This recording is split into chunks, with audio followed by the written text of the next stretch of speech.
guys, welcome to our live. So this is Taylor. She works with ROC United, Restaurant Opportunity Centers United.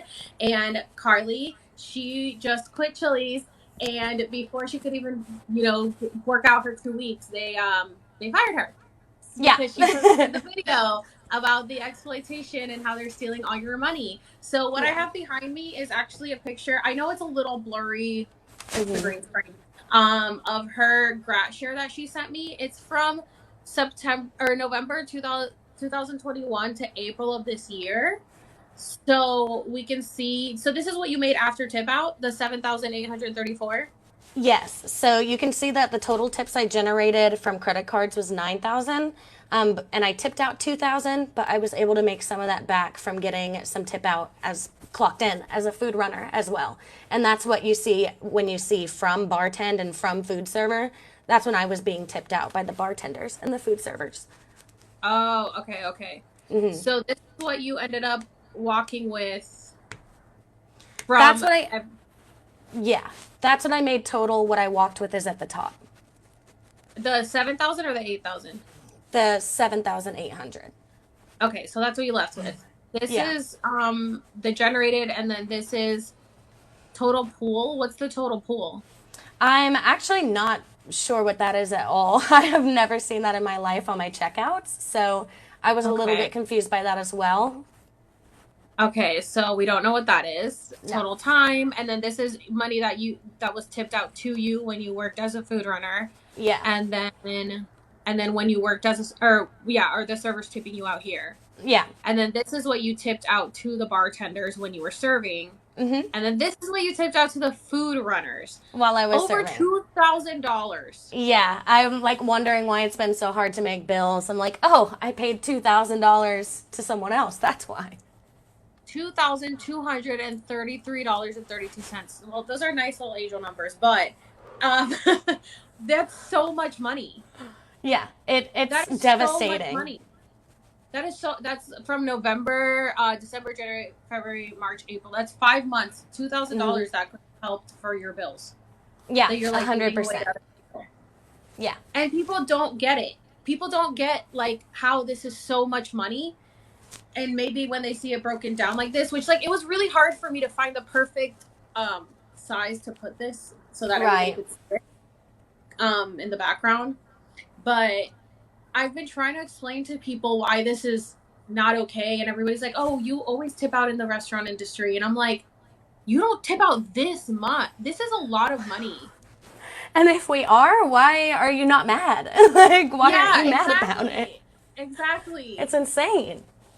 Also, it's messed up. It's based on sales other than tips. So it's like if someone undertips you 20%, like if they do 15 or anything, nothing, like you're still having that money taken away from you. It's not like proportional to what you earned through tips. So it's actually like hurting you in the long run too. Exactly. They're promising money out of my pocket that I'm not even guaranteed to receive. If they guaranteed a 20% gratuity, then maybe I'd be a little bit more lenient about guaranteeing my tips to other people. But that's not even guaranteed to me. So for it to be guaranteed to them feels a little bit wrong, you know? Yeah, and that's what I've been saying from the beginning with like the tip. Like in California, we had to tip out the cooks too. So I was tipping out the cooks and the food runner and the expo and the bartender, and it was like 6%. And I'm like, I'm walking with $20 and tipping out 80. Like, what is happening here? This makes no sense. And I'm like, I'm tipping out for money that I'm not guaranteed. So like, why do they get it no matter what? So like, if I don't get it, I pay out of pocket. And I posted those videos showing people like going into the negative, and people were just like, oh, they're just a bad server. And I'm like, oh my God, how do you guys not get this? Like, this company is taking advantage of so many people. And the ghost kitchens, the ghost kitchens. The way that everyone is so stressed. Yeah, that's such a scam. So, Taylor, do you want to say anything for a little bit before we get more into this? Yeah, and I mean, we'll definitely like get into like what is going on at Chili's, but to start, Restaurant Opportunity Center, we're like a national nonprofit. We advocate for restaurant workers. We fight for better wages, conditions. If workers want to organize, we point you in the right direction to make your workplace better, not just on the legislative level, but what you can do internally with your own collective power. So if you ever, want to reach out to us, we're on TikTok. You can follow us, send us a DM if you're having issues at work, or you can text Chili's without the apostrophe to 40817 as well. You'll be connected with an organizer, and we can have, even though it's like centered for Chili's workers, please reach out. We can help you for sure. Absolutely. Yeah. I want to say she sent me a lot of resources like already today. I've gotten some resources on things that I can do legally to take action. And it's been super helpful, and I didn't even have to reach out. So I can't imagine the amount of help they provide when you do reach out. Yeah, I have sent a lot of people Taylor's way. She's amazing. She's definitely like super receptive. I was always texting her and be like, hey, I have this person, this happened to them at like Panera, or this happened to them at Outback, or, any different restaurant. I'm like, is it okay if they go to you? She's like, yeah, no problem. So like now it's gotten to the point where I'm like, yeah, just text Taylor. She's got you. Yeah, and it's, so everyone's having the same issue. Like, it's nuts how, like, at every store it seems like very unique to each worker, but it's like, talk to your coworker at work or just go to the restaurant over. It's like the same issues everywhere, and it's we can start educating each other on what these issues are too, which is important. Yeah, and just like I actually had somebody go to you that was from Panera, I think it was, and then she was texting me, and then she's like, because she knows that I've reported a workplace to the EEOC, and she was like, oh my God, they said they don't have any appointments available until October. And I was like, yeah, well, when I did it, I had to wait like 2 months for a call just to submit my like report. And she was like, yeah, but like now it's in October. And I was like, that's good. That means that a lot of people are reporting their workplace. That means that more people are reporting places. And I know it takes a while, but like, there's no harm in reporting them, and like if you have to wait the few months, then wait the few months. I mean, it sucks because she's like, well, I got harassed, and like now I have to wait like 5 months to hear back, and I'm like, I know, it's horrible. And I actually have an investigation open for a place here for firing me for religious purposes, and they actually just called me back yesterday, but I was at work, and they're like, hey, we're like with the investigation, we need to follow up and see what's new next.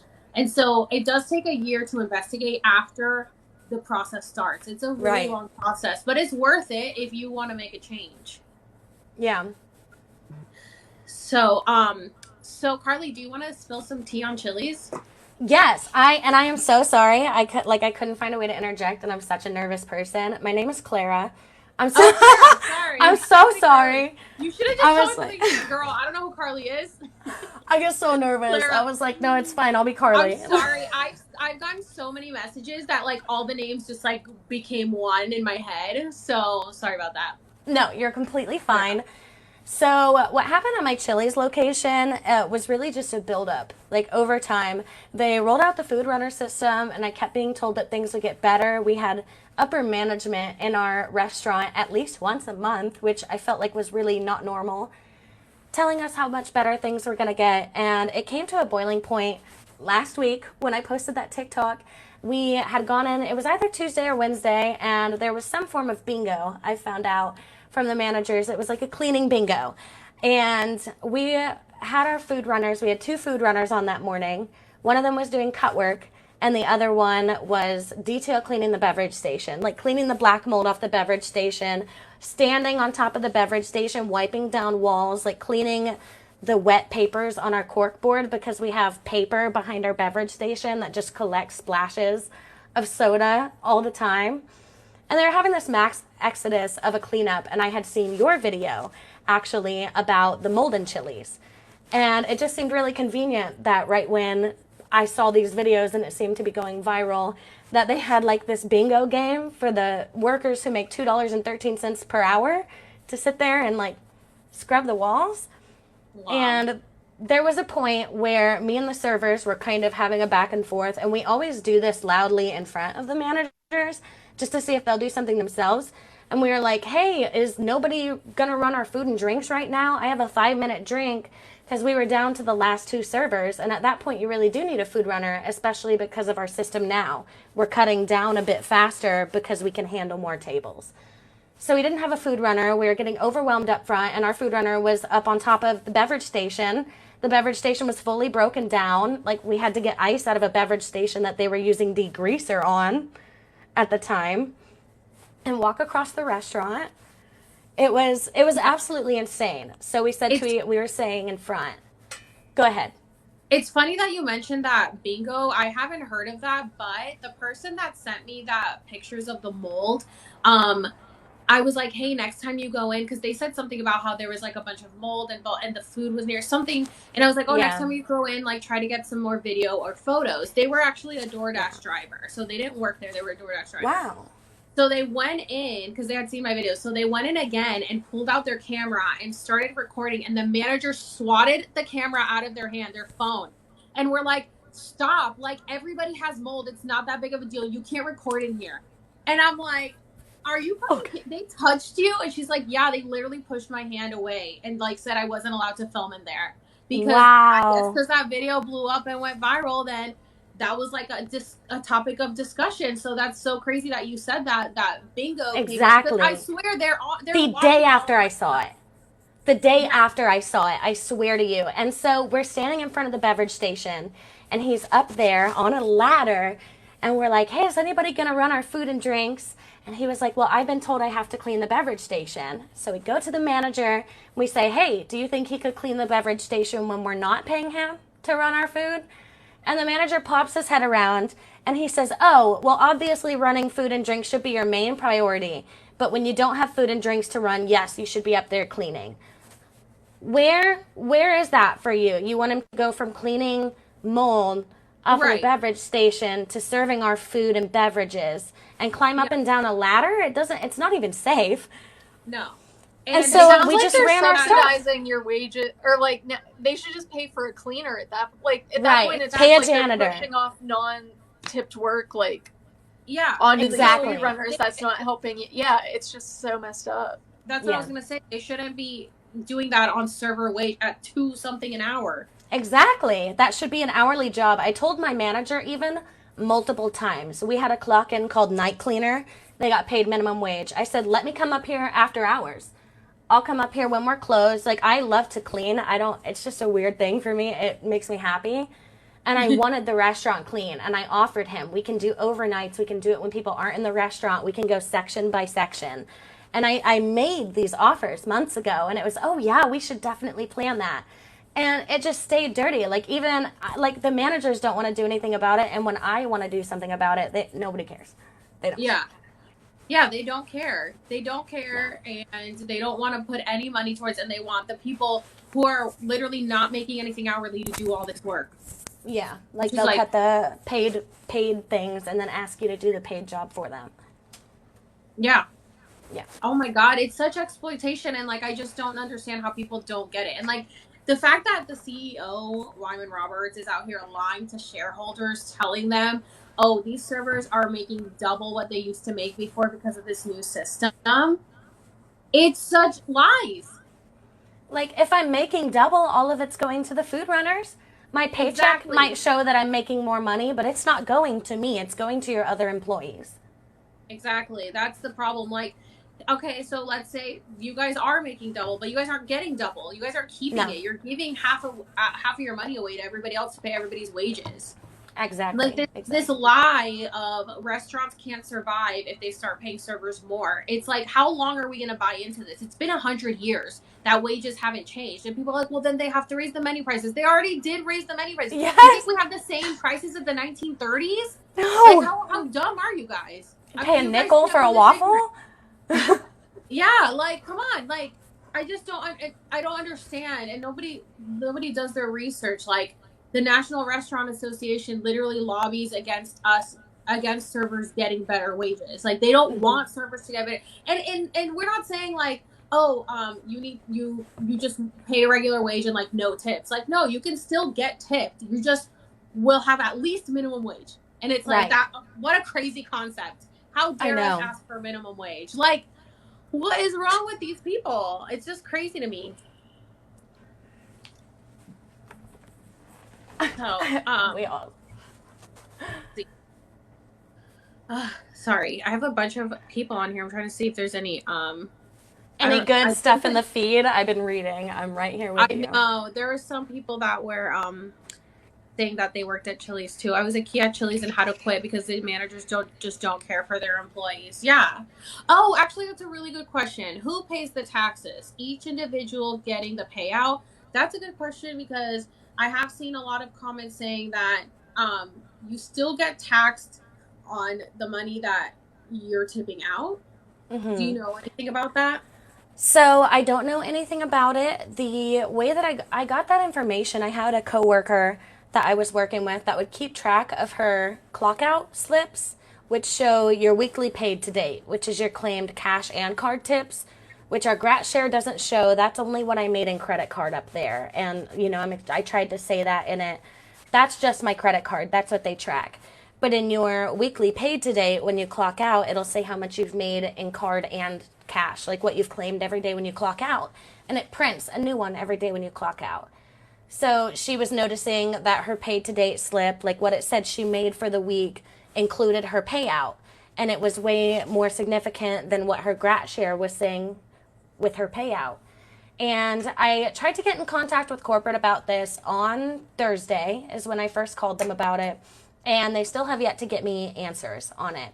So they said that it should be calculated into our pay stubs, but that they have to go back into the accounting, basically, and just make sure that that's what it is. I also saw a lot of servers saying that you have to keep track of your tip out and claim that on your taxes, in which case I was never made aware of that by my employer, which, you know, and that just sucks, but it would be what it is. No, I've never heard that either because, like you said, they track our credit cards and we do have to claim at least, 15% before we clock out.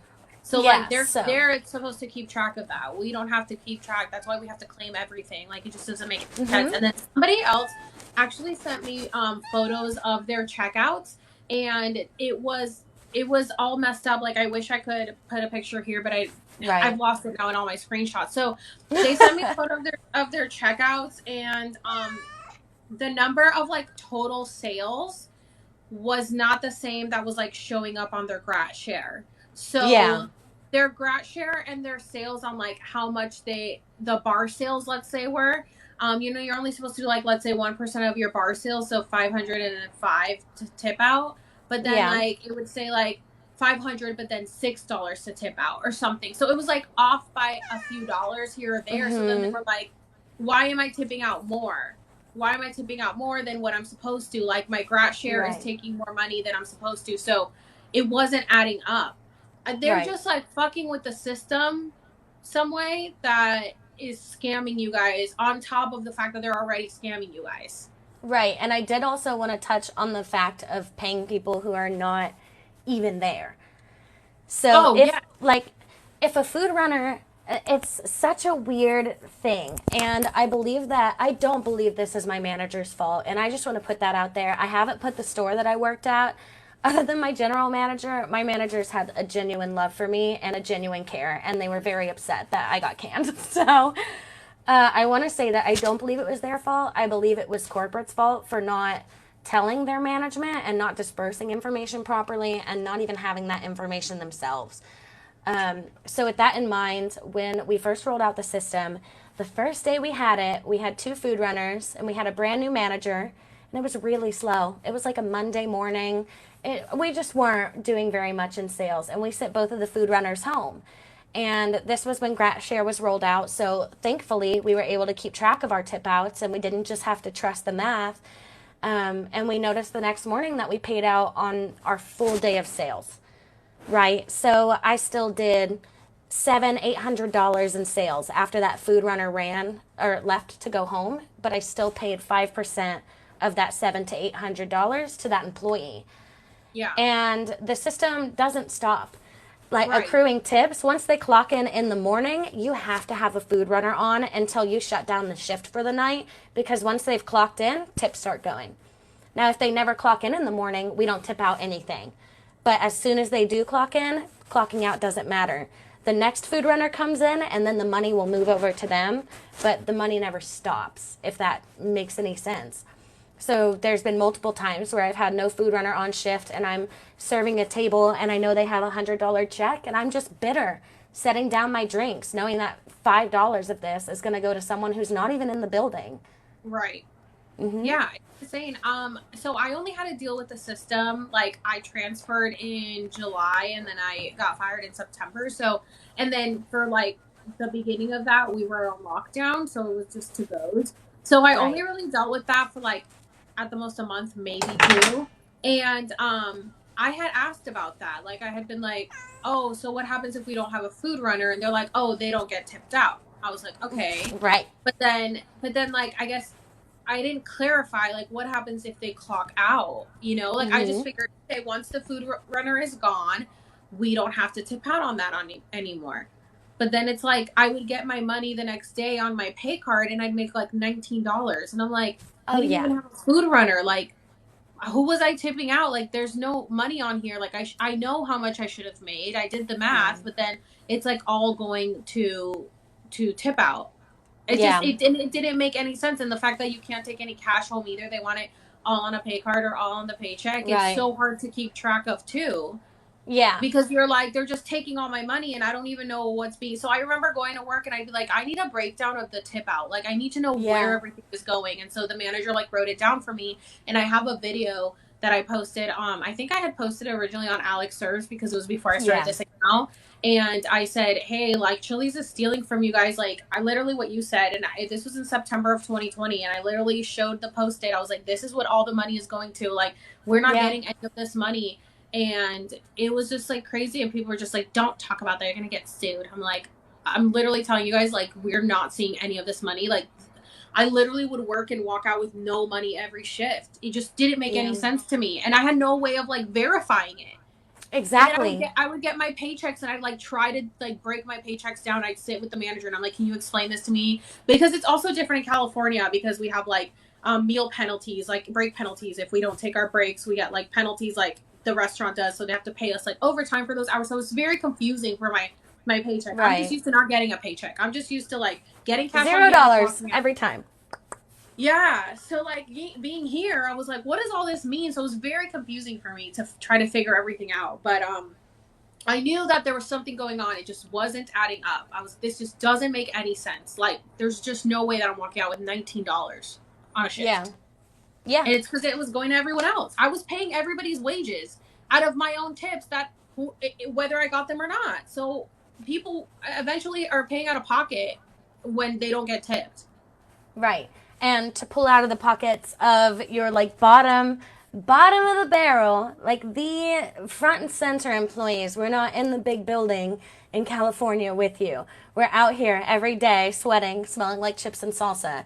And you're pulling out of our pockets while you ride on a PJ to wherever you're going.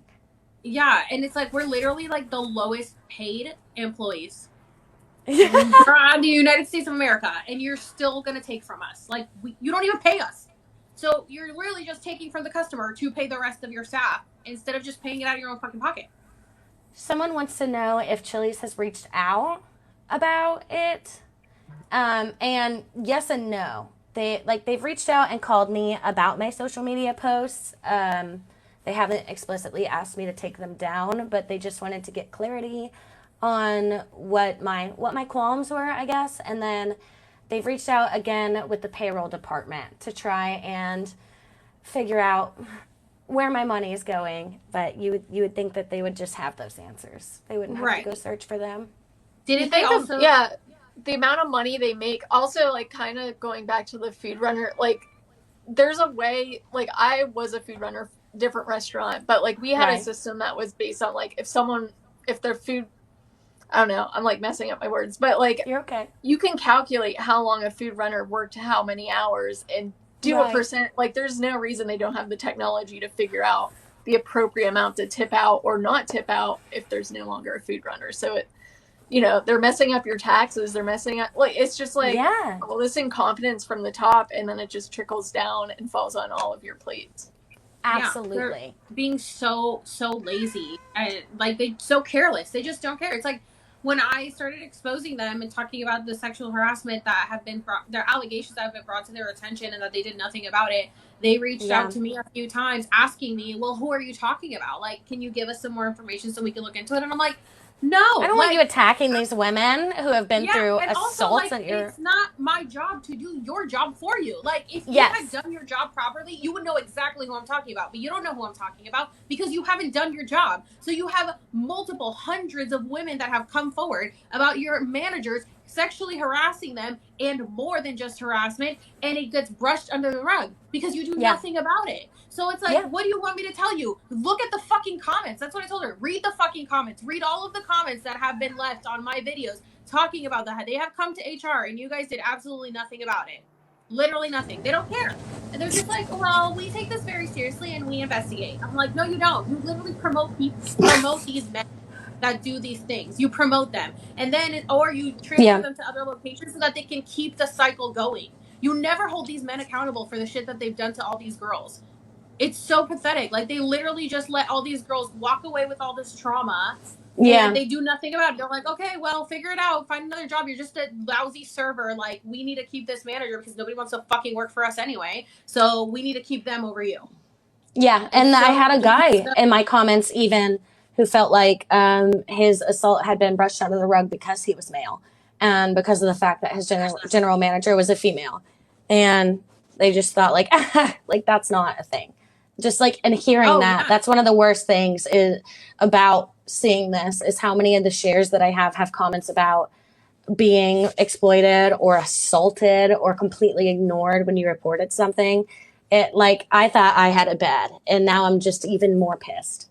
I'm even more pissed. That's exactly how I felt. Like when I started my series, like I was like you, like my store was great, my managers were great, my friends there were great. Like I didn't have a problem personally with my store. It was what corporate was doing, and that's why I started speaking out on corporate. And when I got the floods of comments and messages of people telling me their stories, I was like, oh, I was like raging. I had like a fire under my ass because I was like, how are all of these people coming to me with the same story for years? Like there's people that worked there in the 80s, and there was men also that said like I got harassed, I got sexually assaulted, and they did nothing about it when I brought it to them. There was a girl that said that a cook came up to her and like kissed her on the neck, and when she like pushed him away, I was like, don't touch me or whatever, and then she reported it. They said, well, we talked to him and he said you guys are friends. And it's like, who cares if they're friends or whatever? Like, she says that she felt uncomfortable. She was like inappropriately touched, and you're gonna say, "Well, you guys were friends, so it doesn't matter."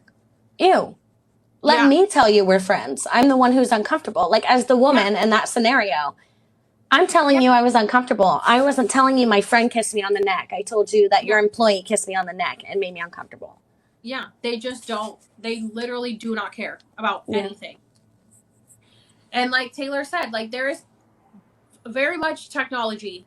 There's, you know what? And also, it doesn't have to even come out like out of their system. Like you guys could do it yourselves. Like you guys could be like, okay, the food runner's leaving now. Everybody's got to print out your sales and see what your sales are and tip out this percentage to that person. Like at my place right now, I have to tip out, people. And what do I do when half the staff leaves, like the morning crew leaves, because I work lunch and we have breakfast, lunch, and dinner. So half the food runners leave and the bussers leave and the hosts leave all at 2:00.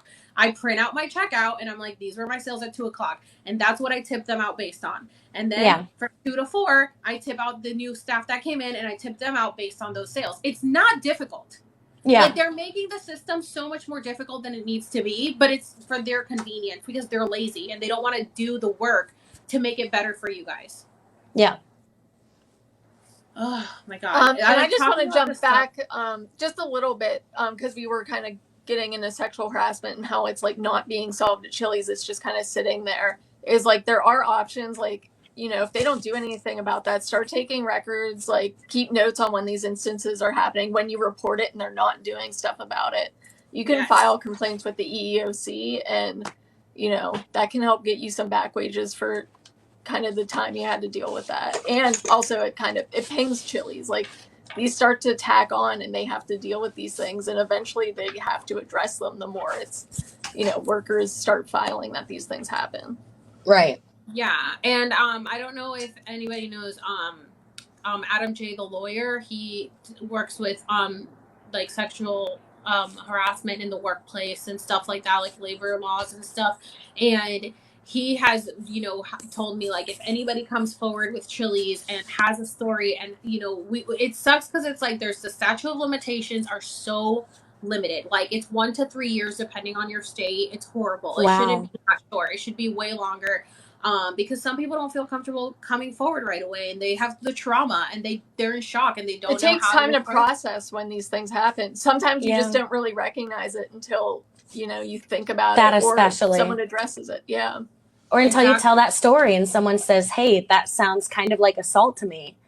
Right. Yeah. Some people don't even recognize it right away until they tell someone. Someone tells them like that's not okay. So, and he's told me like I would love to help you if anybody came forward that wants to sue them for this, especially if like it's happened and it got reported to HR and nothing got done, and there's proof that they reported to HR, not just like a phone call. Because if you call HR, they can possibly record the call, but then they're magically not going to have it available the minute that there's a discovery, right? Like all of a sudden they don't have the evidence. Okay, so it's like you have to do everything on your end to make sure you have it. You got to send emails, you have to have screenshots of everything, you have to approve of everything. Which somebody else reported sexual harassment, and they were like, well, do you have proof of it? And they're like, I didn't know I was gonna get sexually harassed. Like, no, I don't have proof of this manager touching me. What do you mean?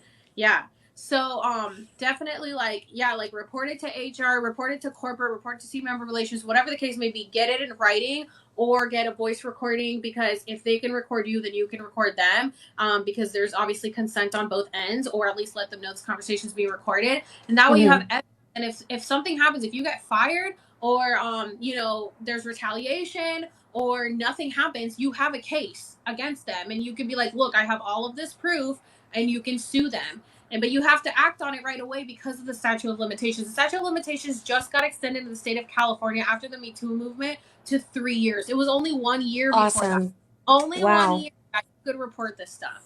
And it just got extended like in 2020 or something for 3 years now. So I'm happy for the extension.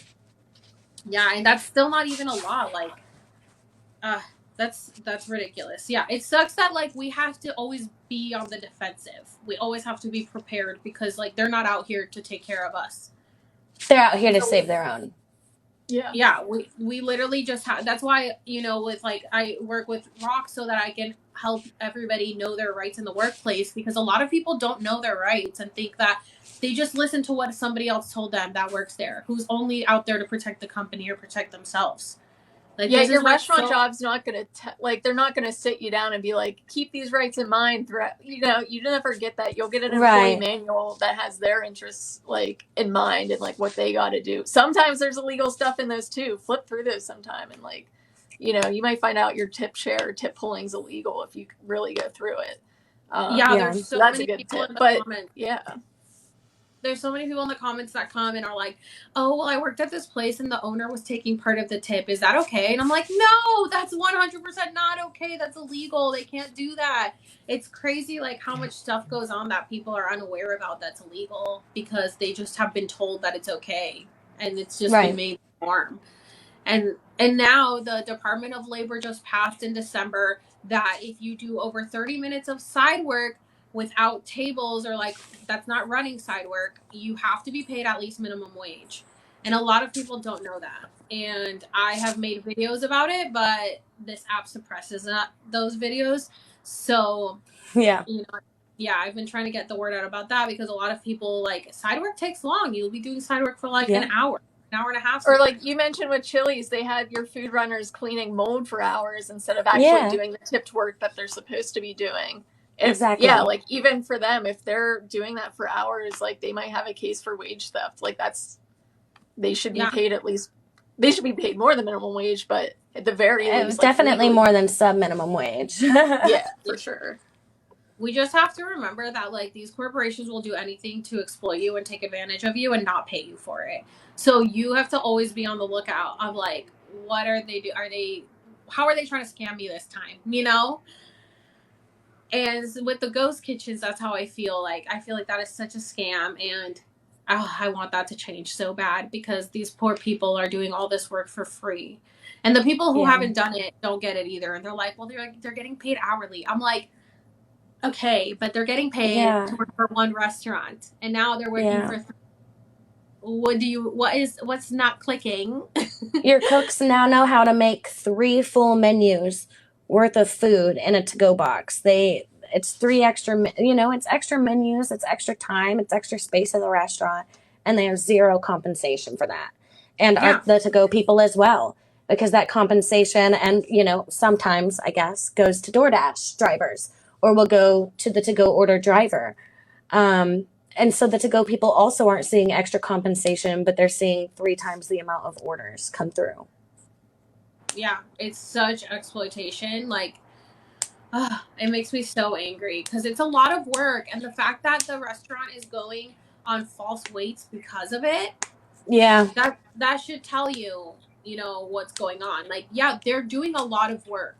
If they have to go on false weights because they have so many to-go orders coming in that they can't keep up with everything, then they should be compensated for all of the work they're doing.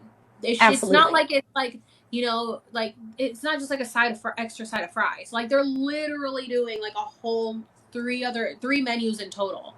Right.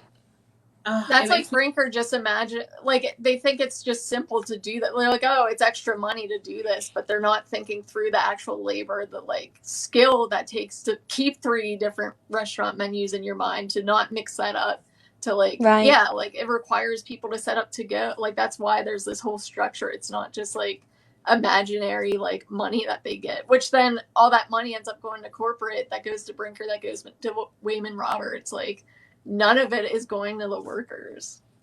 Yeah, none of it's going to the workers. And I don't know. Yeah. I did want to tell you, Taylor, I had somebody from Chili's that he's my insider. He's always on the inside, and he said that his store is actually starting a petition to end the runner system, like his store. And I was, oh my God, that's amazing. Like, you can always feel free to like use my petition as well, which has almost 8,000 on it. But my goal has been to like have at each store, if they want to stay there and not quit like Clara did, unionize, just like Starbucks and Amazon and all of these places that are starting to unionize their workplace, like unionize it, because if you don't stand up for yourself, like these places aren't going to do anything to create change unless you demand change. Exactly. Mm-hmm. Yeah. So, how was it at your store, Clara? Like, are people, have anybody else quit, or how is it going staffing wise? At the time it wasn't going well. It's actually pretty funny because on Thursday my mom went in for her interview, got hired as a bartender. She will obviously not be going back. Okay, good. I was like, why did she do that? So funny. I tried to tell her, I was like, they're going to jack you around, ask you to food run, tell you they're going to train you as a server, and then never do it because nobody wants to food run.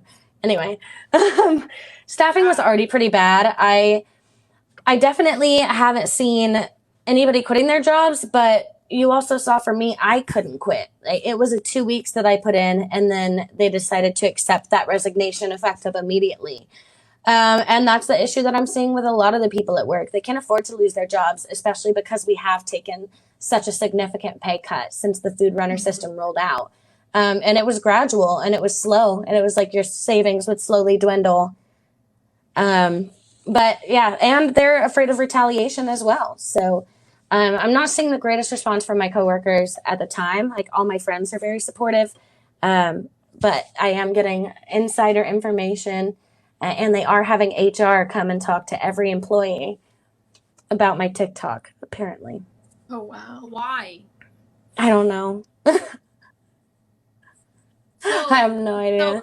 So when you talk to them, didn't you say that they said, oh, well, because you said, well, I already put in my 2 weeks, like I'm quitting. And they were like, well, if you weren't quitting, we would be having a discussion about this. About social media guidelines. Yeah. Like about your social media posting guidelines.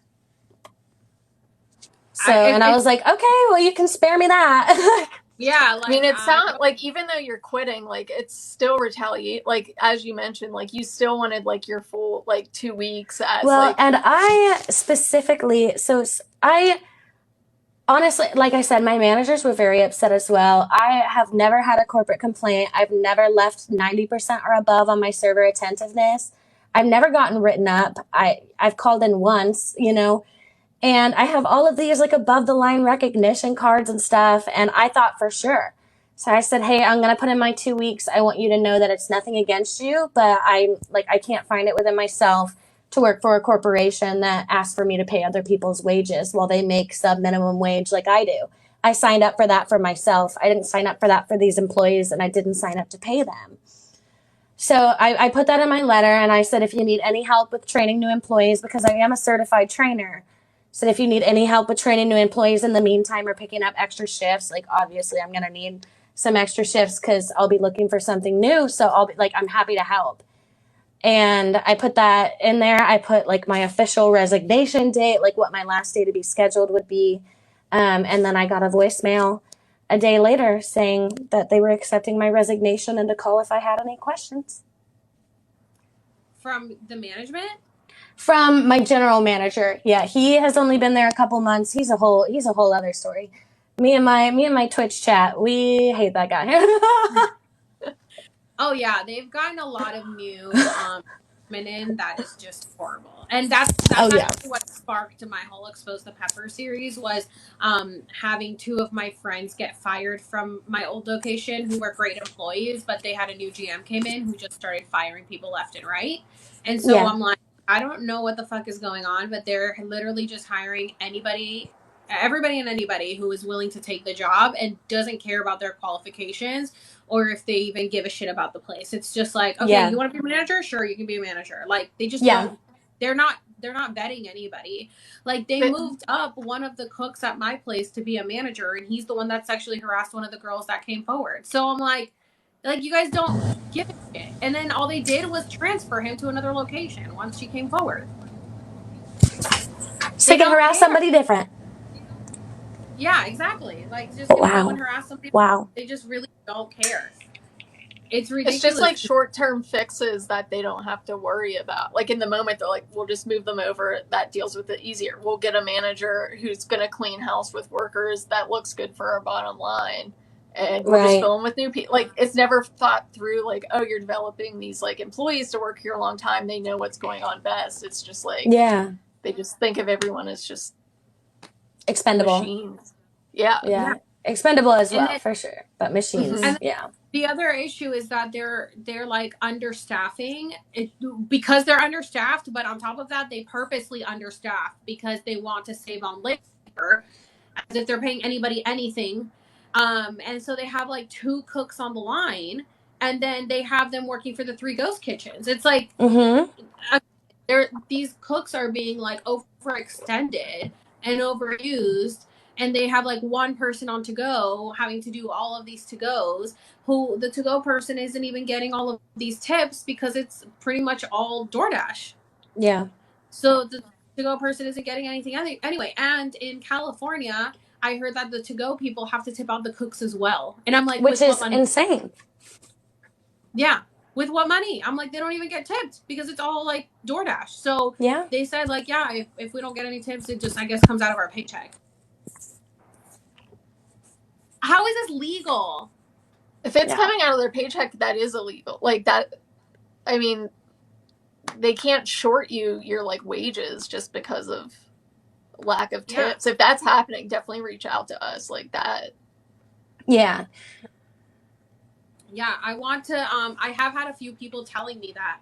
I had asked, like, do you still have to tip out on to go? I think I have a video of it on my Expose the Pepper. It's either on Expose the Pepper or on Ghost Kitchens because it was when I was talking about both. And people asked, like, you still have to tip out on to go? And somebody had told me, like, yeah, I still have to tip out the cooks. And again, like, I think it's only California right now that is tipping out cooks because everybody makes minimum wage here. And they were like, yeah, I still have to tip out the cooks. And like, if I don't get tips, like it still gets pulled, which is what happened essentially from the Grat Share stuff. When servers were going into the negative, they were like, what does it mean? And they're like, oh, that just means that it'll just get pulled from your tips next time, or it'll get pulled from your paycheck. So like, no matter what, like they're going to take your money. They don't give a shit how they're going to do it. I heard Florida because they promised the food runner 4%. And so they're going to give the food runner that 4% from you, whether you have it or not. Like, I just don't Sorry. I don't get it. Like, I don't understand how this is okay. Oh, hi, buddy. It's not okay. It's legal, but it doesn't make it okay. Or like Exactly. it's barely legal. I don't know. It flutters between legal and not legal. Yeah. Yeah, and that's the problem. Same thing with the ghost kitchens is that it's, oh, well, it's legal because it's under the same umbrella of Brinker, so it's okay. And it's like, but Right. they're working for 3 restaurants at once with no extra pay. And so there's a loophole that these people keep finding to not have to pay their employees. Yeah. Can you guys hear me? Somebody said I can hear you. Yeah. Okay. It's legal for them to have to pay you and make the difference if you don't have enough tips. Somebody else said that that it's illegal. Like, I don't know if it's every state, but I did hear that like in California it's illegal to make you tip out a certain percent. So like they can suggest the percent, but they can't force you, which is interesting because like at my job right now, that's what they say. They're like, it's suggested, like you guys don't have to, but this is what we suggest. And my restaurant is very keen on like following the laws because I work at a resort and it's a hotel. And so it's like they're very adamant about making sure that they're following all of the laws. So now I'm thinking like, is that really what the law is? Because when I worked at Chili's, I didn't get a say in it. Like, and I know people that worked at like Applebee's and stuff, they didn't get a say in it. It just got pulled from them. But that's what I've been hearing from people like in my comments and stuff are like, no, like legally they can't force you. Like you have to, you know, be okay with whatever you're tipping out. Yeah, I'm hearing the same thing in my comments. Yeah, it might be good to like check with a lawyer on that. I feel like there's like, I'm not sure like where the difference of because there's like a difference between like auto grat and service fees versus tips. And I'm not sure like where that kind of falls into like, because I worked at a place that was like we did the same tip out percentages every time, but like another restaurant, had like you could kind of pick the percentage you felt as a server was appropriate. So yeah, I'm not sure if it's like how cemented that is, but right. You also can't I don't know. It's like the employee owns the tips ultimately. So right, that's the other part. It's like the employee does own the tip because it's the same thing. It's like we can't force a customer to tip us. Yeah. So like, how can they force us to tip out? You know, so exactly. It's like if tipping is optional, then tip out should be optional as well. We shouldn't only be like, only one-sided here. Right. If we're not going to make tipping like a mandatory thing, then we can't make tip out a mandatory thing. Like it goes hand in hand. Right. Which is why I like how my place does it. It's like, these are the suggestions and then just tip like, because there's days where I have bad days and I'm like, sorry guys, like I had a bad day and I'm not paying out of my own pocket to pay you. Like this is what we're getting and this is what I got today. I made 10, 15%. You're getting 10 or 15%, after what you're supposed to be making. I don't know what to tell you, Right. And I think a lot of people keep getting confused and they're like, oh, so you don't think they deserve that money. Like, oh, so you don't think they deserve the money they make from you. I think they deserve the money. I think they work their butts off. I think that I shouldn't pay them. And I feel that way about service too. I think that tips should always be supplemental based on how you did your job, not to pay your bills. And so many people are against a server wage. If you kept tips on top of that, if you're a good waiter, you're going to make good money.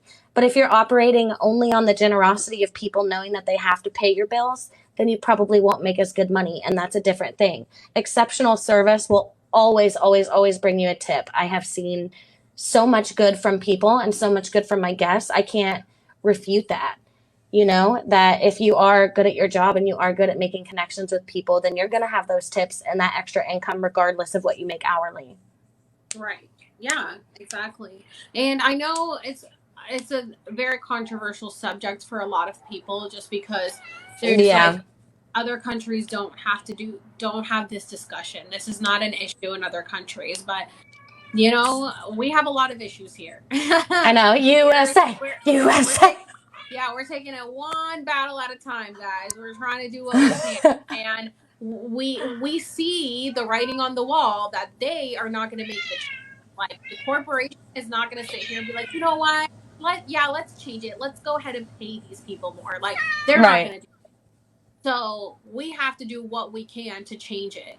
there's really, and we have to take it like one step at a time. Like, you know, we Right. can't overturn the system overnight. That's been going on for 100 years. It's Right. gonna take time. So we have to start little by little, and that's why, you know, One Fair Wage is fighting to change the sub minimum wage to at least minimum wage, and still be able to keep tips on top of it. And a lot of people's argument is, one, that they'll raise the menu prices. They already did that, and two, that people won't tip. But that's not the case, because there are states that already pay regular minimum wage, California included, which is where I'm at now, and we still get tipped, because people, like, they'll still tip you. Like, that's just the culture here.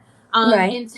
Until we know that people are getting paid livable wages, it's something that's going to have to keep happening, unfortunately, because even at minimum wage, that is not a livable wage. Right. Minimum wage is not a livable wage. Like, it hasn't changed since 2009.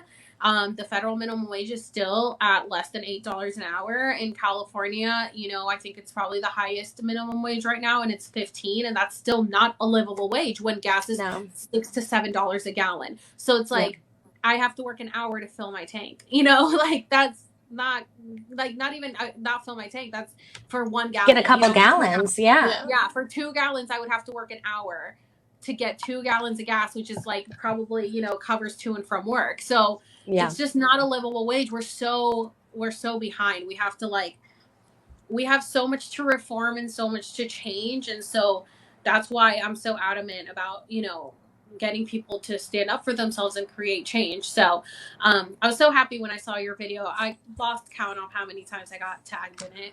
Hundreds. I felt so guilty, right? Because when you come on, like, and you saw my old videos, like, there were videos of my cats doing parkour. Okay. So it was, you don't come on a TikTok expecting to go viral. And I did want to apologize to you for not, like, tagging you in that original video, because you are the original reason that. Oh no, we lost her. Sorry, my phone went out. Can you hear me now? Yes. Yeah. Okay. I was like, you never expect for that to happen. And then you kept getting tagged. So I made that second video. I was like, she's the blueprint, guys. Like, I'm so sorry, but I do want to apologize, because I never expected to be ranting to more than just the 40 friends who follow me. And when it did happen, I was like, no, she deserves it, though, because she has been putting in the work in the back for so long. And so for something to get, like, that much attention, I really wish that your name would have been in the caption, because you have so much more information to share. But I am still trying to send people your way. Thank you. I appreciate it. Yeah, I think I got tagged in it so much, and I saw you were following me, so I was like, okay, so she knows what's up. Like, so I was like, yes, I'm so proud of you. And I saw, you didn't have, like, any followers, so I was just like, yeah, I'm so proud of you. And then, oh my God, your video is at, like, almost 2 million now, isn't it? That's so crazy. And somebody said that, they were like, why did she tag you? And I was like, well, she like replied to my comment, and, like, it's fine. I got tagged a bunch, like, everybody knows. But it's funny with, like, everything that's going on. People are starting to, like, do my same content and then not, like, tagging me, and so everybody's like, well, Alex did it first. And I'm like, I'm happy that the word is getting out, guys. I am happy that the word is getting out. That's what's important, you know. So yeah, but it is good to send them, like, to watch my series, because a lot of people just don't know, and I have so much information on there, and like you said, it can get very overwhelming. It can get overwhelming trying to explain and break things down to people who haven't experienced it. People see things from just their perspective, their point of view, their experiences, and think, well, that didn't happen to me, so it's not. And that's been my experience on sharing a lot of stories on TikTok, is like, well, that didn't happen to me, so that's not true. My chili says that's not true. Well, that's not true because this and that. And it's like, wow, okay, way to be selfish, individualistic, one-track mind. Like, you know, other people exist on this planet. Like, it's not just you, and these experiences really do happen to people. And it's like, how selfish can you be? Because one day that might be you. Like, stop thinking only about yourself. There's so much more out there. And, like, this individualistic mindset is why change doesn't happen. It's because everybody just thinks for themselves. Well, just quit, get another job. And not everybody has the option to just get another job. The people are working at places live in places that's like the one restaurant that they can make it to. Maybe they don't have a car. and Yeah. it's literally down the street from them, and then they can walk there, and it's the best thing for them to do. And like I got tagged in an Instacart video of somebody that was like crying because their account got taken away because a customer claimed that they never got the order even though they did drop it off, and so their account got taken away without Instacart even researching it. And she was like, this is like my life, like I have 3 kids to support, like I understand that you guys don't think it's a big deal, but like it's a big deal to me. And I'm like, people need to stop thinking about only themselves. Like, yes, this is somebody's livelihood. It's like, oh well, then don't drive for Instacart. It's like, what is wrong with you people? Like, these jobs exist for a reason. If we weren't keeping them in business, they would not exist. So either you stop using them or start treating people better and fight for them to get better wages, because I just don't understand why people are okay with using the product but then like fighting against the product at the same time. You can't have it both ways. You can't have servers serving you and kissing your fucking ass and then you being like, well, I don't want to pay you either, or like, don't work there. Well, what do you want? Because let's make things very clear. If you go to another country and you get a server there, they're not going to give a fuck if your water is empty. They're not going to give a fuck if you want something right away. They just don't care because they're getting paid either way.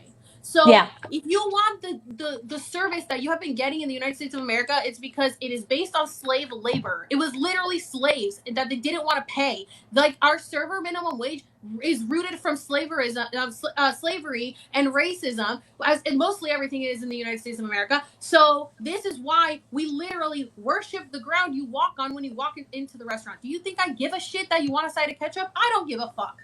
But I have to, because you determine how much I'm going to get paid. And guess what? I don't know if by the end of it you're going to pay me or not. And I still have to fucking do it and perform like a little monkey for you, because that's the culture that we're in. And it's like, the customer's always right? No. So you have all been brainwashed into this system of like, I'm right, I deserve everything, me. And you are just a lousy little server, and I shouldn't have to pay you for the service. Well, you should tell your server at the beginning, hey, I don't tip. Then the server will just do the very bare minimum, because that is what they are getting paid to do. The lower than the bare minimum, because it's not even minimum wage. So guess what? They're going to go to you. What do you want? Put it in, take it out, leave. That's literally it. They're not going to give a shit about anything else. And like, it's not really a difficult concept. When you walk into a restaurant, there's a social contract that you have entered. You go into there and you agree, you're going to serve me and I'm going to take care of you at the end. That's literally it. If you don't like it, go to a drive-thru.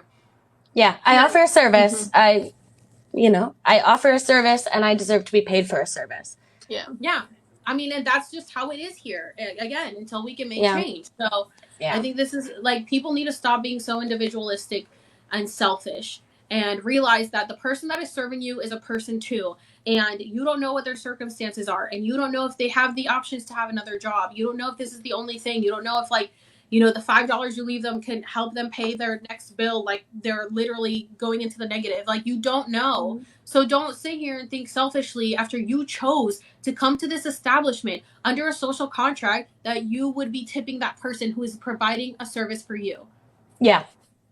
It's really There's not also, I just want to add, there are, like, for myself too, like, I enjoy, like, bartending and serving. Like, I love that. Like, having that as a job was, like, one of, like, I don't know, it was my favorite job. Like, I dealt with bullshit at work, but it's like, ultimately, like, I don't want to no one wants to have to leave their job. Like, no one wants to feel like they're in a position where things suck so bad that they have to leave. Like, you want to be able to, like, provide good service, get money. That's kind of it. Not have that mental, like, block in your mind outside of work. But, like, when work starts affecting your mental health and, like, all these other things, and then you have people just be like, just quit, just, you know, that's not helpful. And it's not going to change if you also quit. Like, if you just stay and, like, try to figure things out with your coworkers, that's going to bring more change than just, like, quitting and going somewhere else, because you're just going to keep seeing the same bullshit everywhere.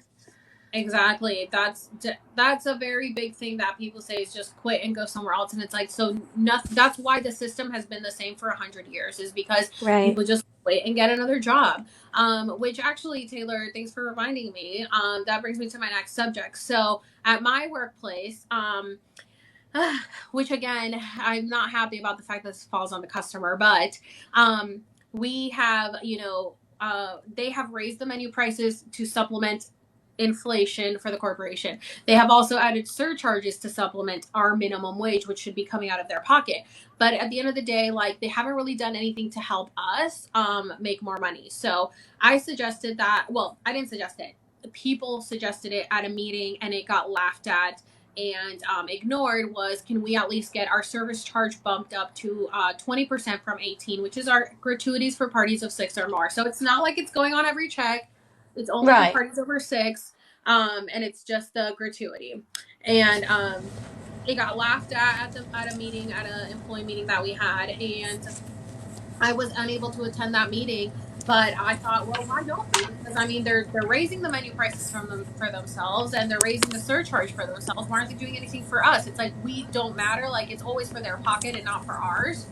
So I went ahead and wrote out a proposal and said, this is why we should, get our service charge bumped up. And I talked about inflation, and I talked about the cost of living here. I talked about how they have raised their prices, for the menu and the surcharge and everything, all this stuff. And then I went ahead and I took it to work, and I had every server sign it. And I said, we have come in unity to show you that, like, this is something we all want. It was just one person suggesting it. We all want this. And that, like, we are coming together to show that this is what we want, right? So I had everybody sign and date it. There was one person who originally did not want to sign it and was like, nothing will ever change. They don't care about you. They've never cared about us. They're not going to care now. And I'm like, well, not with that attitude, they're not. And they're like, no, like, what do you think's going to happen? Like, oh, what are we going to do? Strike? What, are we just not going to come to work if they don't give us what they want? And I'm like, I never said that. Like, this is there's nothing wrong with asking. And if we all come together as a collective, then we can show that this is something that the entire staff wants, and not just one individual voice, because one individual voice can get silenced a lot easier than a whole collective of people. Right. And so everybody signed it except for that one person didn't want to. And the last day that I had the paper, because I had to wait till I worked with everybody to sign it, they came in and they're like, hey, I'm actually going to sign it. I changed my mind. I thought about it, and I think I should sign it. So I was like, great. So they signed it. And I ended up setting up a meeting. I went over HR's head because HR was at that meeting and dismissed that, that topic that was brought up. So I set up a meeting with the general manager of the resort, and I went straight to him, and I went straight to his office. We set up a meeting, and, I let him know. First of all, the staff felt extremely disrespected, gaslit, and ignored by HR when they brought up this issue. They were laughed at, and they were told, like, that's not how you feel. We don't have time to talk about this. So I let them know that, I let the GM know that this is how they felt, and he, like, apologized. He said, I'm so sorry. I was at that meeting. I didn't get that. I didn't see that happen. Like, that wasn't my perception of it, but, like, I'm very sorry that the staff felt that way. And again, I wasn't there, so I was just repeating what they told me. And then he said, okay, like, what else? And then I told him, I started to talk about the service charge going up, and I didn't even get a sentence in when he's like, I have no issue bumping it up. Like, he's like, it's fine. Like, if that's what you guys want, I'll bump it up. And I'm like, okay, I didn't even have to fight for it, but I still wanted to present my argument. So I still told him a couple things. I gave it to him. I was like, here you go. We all signed it. And he was like, great. Anything else? I said, well, while we're at it. And then I started like, we would like, because our restaurant only has 25% off. So I'm like, oh, I'd like 50% off food. We do have free food at the resort. So I was like, yeah, but I can't eat there because of allergy restrictions. He's like, make a menu. Tell me what you guys want. We'll work on it. Like, let me know what else you guys need. And so I'm like, great. It went great. And guess what? The next day, the managers had gotten an email. I had told him, I know we're printing new menus for the summer. He said, don't worry, we'll reprint them. They are in the process of reprinting all the new menus with the 20% service charge added. And then we also I have a coworker who we work outside, and sometimes we have umbrellas, sometimes we don't, because they take them for banquets, and we are under the sun, and so people are always hot, and he's always like, we need umbrellas, like, we need our own umbrellas. I don't understand why we don't have our umbrellas. We're always fighting for the umbrellas. He has been fighting for this for like ever, with not going straight to the GM, just going to our food and beverage director. Has been like, we need the umbrellas. They're like, well, we got you. Like, never getting the umbrellas. He finally just went straight to the GM and was like, hey, like, we need these umbrellas, blah, blah, blah. And then he's like, oh, okay. Well, I was thinking of getting kind of like sales to like cover the sun. He's like, no, this is what I'm telling you. And he's like very adamant about these umbrellas. So he's like, look, this is what we need. We need 13 umbrellas for all these tables. Da, da, da. And he's like, okay. And so the other day, after I had done the petition, whatever, I gave it to him and he approved it. I guess he was walking, around to the resort, and he had said to one of our other coworkers, like, oh, I wish we could get our umbrellas. And he walked into the employee dining room and he ran into the GM, and the GM's like, hey, we actually have new umbrellas coming for you. I just ordered them for you guys. Nice. And so I'm like, oh my God. I was like, look at that. Both of us making changes. It's like, you have to fight for what you want.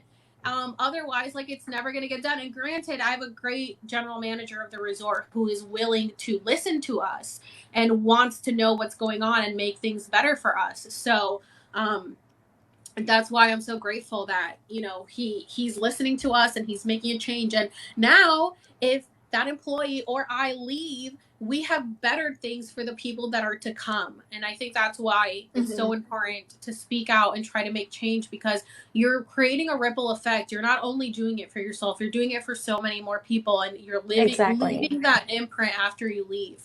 And it also helps to show other people that, like, you can create change. Like, that guy didn't think that it would happen, and he's like, oh, like, good job, like, you actually did it. I'm like, yeah, you can do it too, but not with that mindset. Like, you can't have a defeatist mindset. You have to, like, fight for what you want. So I think it's so important to do that. So I really hope that a lot of more people come together and, create change in their workplace, because it's so important. Yeah, I will, like, fair warn you, I'm so sorry. My phone is at 5%. So if I die, like, I die, but we're in a good conversation. So I'm just going to stay till it dies. No worries. I'm so sorry. Yeah, it's fine. We'll probably get off here soon. Go ahead, okay, Taylor. Go ahead, Taylor. Yeah, I was just going to add, too, like, some of those things, like, your GM might have not, like, he's not doing the day-to-day, like, work of waiting tables, not knowing, like, umbrellas are, like, not, not everyone's getting umbrellas, and it sucks for the guests, so it's affecting the workers. Same thing with 20% gratuity, or, like, 18, like, they probably in some way pulled a number out of their butt and just went with 18, but it's like hearing why 20% is needed in a group like that too is like, oh, this is like what a lot of people are thinking, and that helps them make a decision, not just like, this one worker is just like, bringing this up to say something, but like it has more weight and meaning if you do this collectively. Sometimes you'll get pushback sometimes too, like, I'm not gonna sugarcoat it, but like it's a better effort if you get more people on board, for sure. Yeah. Somebody said, it was just my 1 year working at Chili's for funsies. I kept a list of everyone that quit. It was 60. That's a lot. I'm not surprised. That's a huge turnover. That is a huge turnover rate. Yeah. I think my restaurant is at like 40-something% turnover rate right now. Wow. Yeah. And that's another thing that the CEO said at the meeting that wasn't happening, that now they have way more people than they had pre-COVID. Like, everything he's saying is just lies on what the truth is. So, if anybody wants to show their support, I have a petition up in my link tree, which is to end the runner system. I also have a petition to end the sexual harassment and exploitation that is going on there at Chili's. And if you worked at Chili's and you have any stories that you want to share, I also have my Expose the Pepper Share Your Story, which we're also collecting stories for that, because I just feel like the more stories we get, the better. And I just feel like if maybe we can get, like, just one really good one, we can really, really, really go after them legally. Or I feel like we have so many stories. Like, Taylor, like, you guys, we've had like 60 people. Yeah, like a lot of people. In some, for some people we reached out, it was like they worked at Chili's years ago. Yeah, it's like past the statute of limitations for what happened, but it's like a chance to get it off your chest and like letting people know, like, these things are happening. Like, Alex, your platform, just like talking about what happened, everyone from Chili's is like, this is the same thing or it's similar, and it's like, people don't feel as alone. Like, people might think it's just an individual thing they're going through, but clearly this is like company wide. So yeah. And it's kind of like, I don't know if you guys are watching or did watch The Dropout with the whole Theranos situation and that was going on there with Elizabeth Holmes. And like, they had a few employees come forward and share what was going on the inside. And then it got leaked to, the Wall Street Journal or the New York Times. And it became this huge story. Like, I want to have all of these stories accumulated for, like, if we have tried press conferences, It has gotten some press buzz, like some press releases have gone out. But if we could, you know, get one day with like a really big journalist and have all of these stories in there, and they can be anonymous, of course, like you guys, they will be anonymous. You guys don't have to share your personal information, but they'll be there so that when the public, the general huge public, like wants to know what's going on, we have all of these stories there from previous, past, and present employees that, you know, can share like, yeah, this is true, like this happened to me. And the fact that it's just so many, like I've never known like I haven't had anybody come forward like this is just too many stories that they're all saying the same thing. And so it's gotten to the point where I can't share the stories anymore because people come to me and they're like, oh my God, you have to share my story. And I'm like, I have so many of the same story. I'm so sorry. Like, I'm not saying your story isn't valid. It's just at this point it's repetitive and it's like redundant because I'm just sharing the same story just from a different person's point of view. But it's the same story. It's sad. Like, this shouldn't be happening this much. This many people shouldn't be coming to me with the same story of how their experience was working at Tilly's, and it's like worldwide. Like, people from Japan have contacted me. Wow. It's just insane. Yeah, like it's so crazy. It's just happening everywhere. It's just the corporation itself. They're just bad. Dookie. Absolute dookie. Yeah. So is there anything else you guys wanted to say before we get off here? I'll just plug ROC one more time. If honestly, whether you're a Chili's worker or even not, or even, just like reach out to us. We can always help you with your workplace problems, at least like point you in legal help or like what rights you have. If you need to file anything, or if you're thinking about like doing your own petition at your workplace, your own demand letter, we can, support you with that as well. Yeah. If you guys ever need any help, like with anything that has to do with the workplace, definitely contact me. I'll get you in touch with Taylor, ROC United.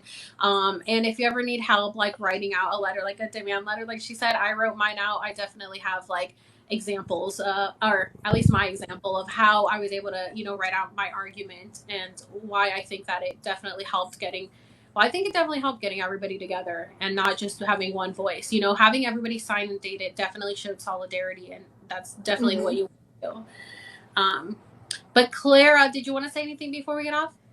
I just wanted to say thank you for inviting me. And like if we want to plan a nationwide walkout, we should definitely definitely work on it. Goal. That has been my if we want to start rallying. Yes, I've been telling Taylor this for like months. I'm like, I want to just plan a nationwide walkout at Chili's, and she's like, I don't know if we can. Like, I don't know if they could come after you for that. And I'm like, listen, I don't work there, but we do have May Day strike coming up. If you guys don't know May Day strike, look it up on Reddit subreddits.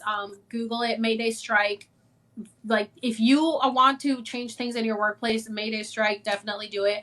But yeah, if you work at Chili's, like if you guys, I wish everybody could just come together and do a nationwide walkout one day. Like, I would love it. That's the goal. I want people to either unionize or do a mass walkout to create change. That's my dream. So if everybody could just come together and do that, that'd be great. Right. We'll just manifest it. Absolutely. Send that up to the sky. Exactly.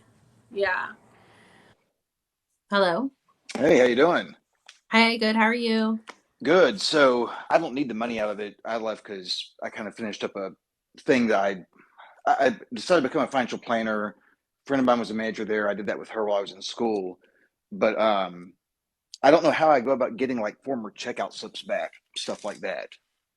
Okay. That's my only downside. Yeah, I don't. Now I have friends that work there that they lost, in my location, they lost almost all the senior staff. But yeah, like we couldn't even figure out. We finally figured out that the number they were basing your tip out off of was what was on your clock out slip. It wasn't what was on the checkout slip. So if you took your clock out slip and kept that number versus like what it said your sales were, it was lower than what it showed that you sold. And I don't understand why they were tipping out off of a lower, like none of us could ever figure out why that was the number. But I did key a lot. And so I watched the manager training video. It was awful. Like those managers got no info at all of any use, like zero. For like anything, or for like the checkouts? For TSC rollout. Like they got the manager training thing that I went through, it was awful. I mean, we didn't know what their pay was going to be. We didn't know what their percentage was going to be. We didn't know if they were running alcohol or not. So like at my location, most Oh, of them are under wow. 21, so they don't. I don't know if your location did it or not, but I think it was at least my entire district did it, where they took the scorecard and the lower ranked employees on the scorecard had a conversation where they got moved to servers. And my GM at the time made a statement I thought was really smart. She said, now we're going to have all of our best servers, on guap and attentive in front of the table all the time. And then when we went back and looked at it about 2 weeks in, I said, you know what we forgot? We took the people that can't take more than 2 tables and told them to run $9,000 worth of stuff in an efficient and normal manner. And we Right. all just kind of missed that. But yeah, and ours was one of the better ones. Like our GM had us using the iPads 2 weeks before it rolled out.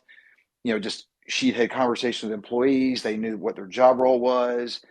My only argument to them was, you're a server, so you're kind of your personality, the way you treat people is how you earn your money, right? So like you're kind of in charge of your own destiny. What was their incentive? Because if you sell 1,500, it doesn't matter how much they mess up or make a mistake or cost you, they get the same amount of money. There's no incentive financially.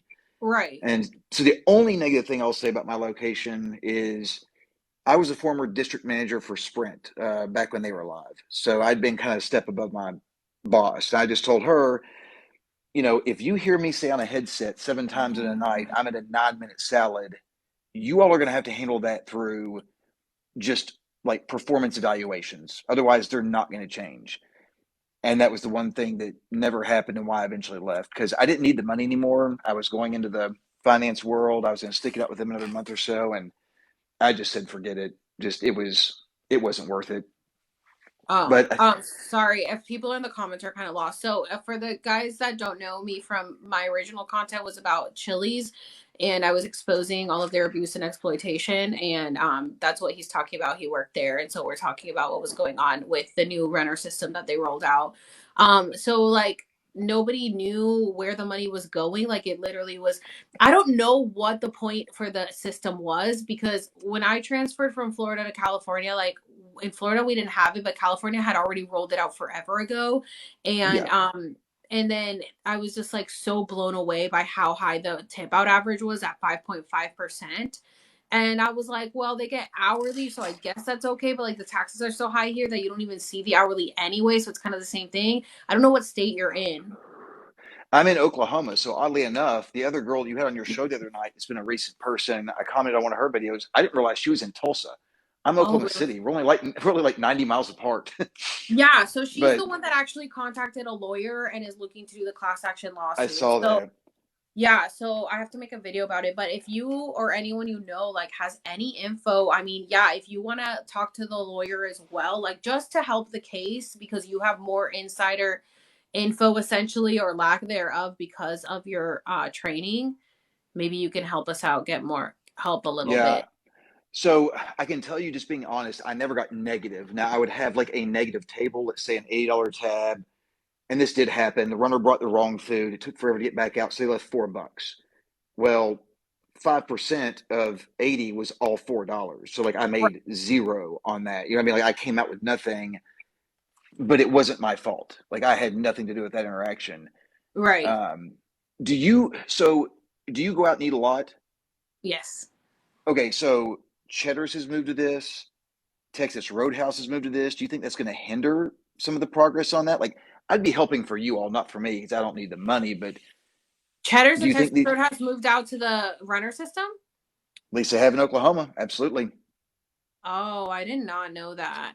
Yep, Oklahoma City. I went to a Cheddar's in Yukon last week and a Texas Roadhouse in the city. And at both restaurants, the orders were rung in on a tablet, and somebody else brought me my food. Why are they doing this? I don't understand the logic behind it. Like, So I get it. All right, so I double majored finance econ. I love finance. I love that stuff. Got into sales, then decided at a late age, I'm 43 now, I want to go back and be a certified financial planner. So I quit my job, had a friend that worked there, said, will you come and help out? Well, then COVID hit. And so we didn't get to take the test until we just could do it in July. So I was there for forever, like just the longest time. I think the concept makes sense because the way I looked at it, like if I'm just looking at this as like I own the building, all right, so I'm just going to manage these four walls. Did you all have serving partners? Like, did they partner you up with someone? Yeah, but it was like we just, rotated tables. So Right. So whatever. did you all do sections by food or color Oh, you mean like what our in zones your were called? schedule? Yeah, yeah. Was this like zone? What were they called? Well, I was always a closer, so mine just said closer. But there was like zone one. Okay. Okay, so it's weird out here. I worked in three different ones out here. My main one I worked out all the time, but I've helped out in two others. Some were naming them by food, and some were naming them by colors. So we would just say in the old days, if you were in pink, you had two people with you. Now it's going to be only you. So you get all of those tables and you never have to leave the floor. And so you're going to make infinitely more money than the 4% payout. The problem is when those nights aren't busy and if the runners are doing a bad job. And the other Right. thing I could not find, because I've heard you and her both speak about it, and I cannot find out if this is true or not. And maybe she has to math. I couldn't figure out if we were paying them when they left or not. But the difference was in the manager training material, it said that a runner was supposed to be on from open till close every night, period. So you're not going to transition back to servers running their own food. They'll have too many tables. That never happens. Yeah, so in my location, we had one on. We didn't do 10:45. We did 11:30, but they were there all the way till close, and they took over doing most of the back of the house duties, like taking down the salad area, doing the chip station, doing bev. The runners were doing all that. We rolled silverware, cleaned our section, cleaned off the Prestos, and we were done. But we had one on there from 11:30 till close every night of the week. And from what I read in the material, that was exactly what was supposed to happen. Okay, so I only had to deal with the runner system for like a couple months because I transferred in July and got fired in September. So I didn't, and half of that was COVID shutdown. So Okay. so I didn't really have to deal with it that much. But I did ask, like, what happens if we don't have a runner on? And they're like, oh, you won't have to like tip out on it. But it's like, and then I would get my like money the next day on the pay card and it would be so low. And I was like, I'm so confused because we didn't have a runner on. Like, where's all my money going?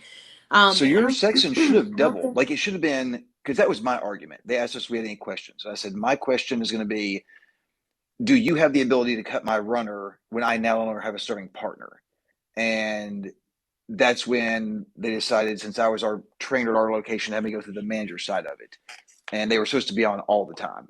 So if they were cutting them, that was never supposed to happen. Because imagine it, you used to have a, 6, 7 table section. Now you got 14. How can you keep up? You know what I mean? Like there's no way. So, but we've lost a ton, but I did notice a couple other restaurants have gone to it. Yeah, I just don't know I do think there were times where we didn't have a runner on because I remember asking, like, what if we don't have a runner? They're like, oh, then you don't have to tip out. But Clara said that they would get cut all the time and she would have to end up having to still tip them out. So since she just quit, I think she has way more evidence than I do. Because again, I wasn't there that long and I didn't know that, like, I didn't know I was going to be talking about this later on. So I didn't keep any evidence of anything. I didn't either. But what's funny is I saw your video way back in the day. And like it was what, like 2000 when you did that first video? The year 2000, maybe. Yeah, maybe in your dimension. No, I did that video in the one that which one? Because I've had your very first one about breaking down the tips and using the GratShare app.